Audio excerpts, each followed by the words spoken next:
एक दफा का जिक्र है। एक गांव में एक शख्स रहता था। उसका नाम अब्दुल रहमान था।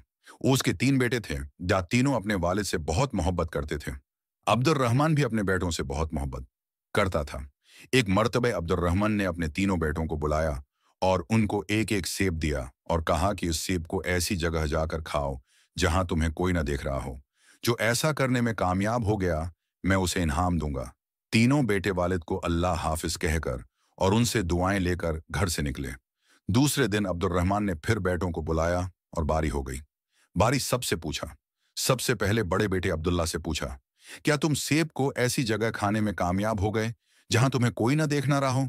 अब्दुल्ला ने जवाब दिया, अल्हम्दुलिल्लाह अब्बाजान, मैंने वो सेब एक दरख्त के पीछे जाकर खाया, वहां मुझे कोई नहीं देख रहा था।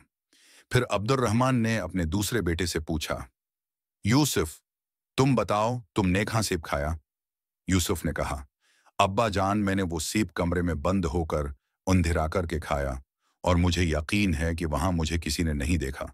अब्दुल रहमान ने तीसरे बेटे से पूछा, सलीम, तुमने किया क्या? सलीम ने कहा, अब्बा जान, में ने किताब उस्माए हसनी में पढ़ा है, अल्लाह का एक नाम है अल बसीर, हर एक को हर हाल में देखने वाला। मैंने बहुत सोचा और तलाश किया, लेकिन मुझे कोई ऐसी जगह न मिली जहां मेरा अल्लाह मुझे न देख रहा हो। अल्लाह तो हर जगह देखते हैं, इसलिए मैं ये सेब न खा सका।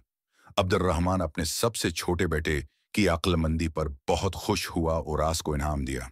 फिर अब्दुल रहमान ने अपने बेटों से कहा, मेरे प्यारे बेटों, बेशक अल्लाह हम सबको हर वक्त हर जगह देखता है, हमारी बातों को सुनता है और जो ख्यालात हमारे दिल में आते हैं उनको भी जानता है।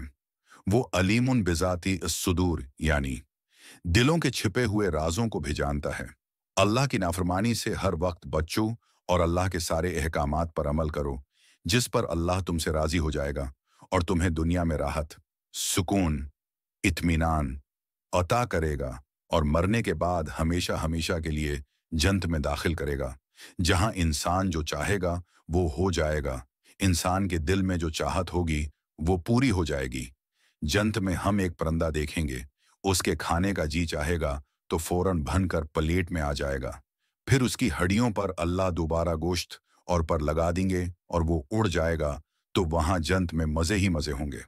आखिर में आपके लिए एक जबरदस्त सवाल, महराज का वाकया कुरान की किस सूरों में है? अपना जवाब कमेंट्स में जरूर दें। अगर वीडियो अच्छी लगी हो तो लाइक करें और मेरे चैनल को सब्सक्राइब करें, ताकि आपको मजीद दिलचस्प और ईमान अफरोज वीडियोस देखने को मिलती रहें। कमेंट्स में आपका जवाब और राय का इंतजार रहेगा।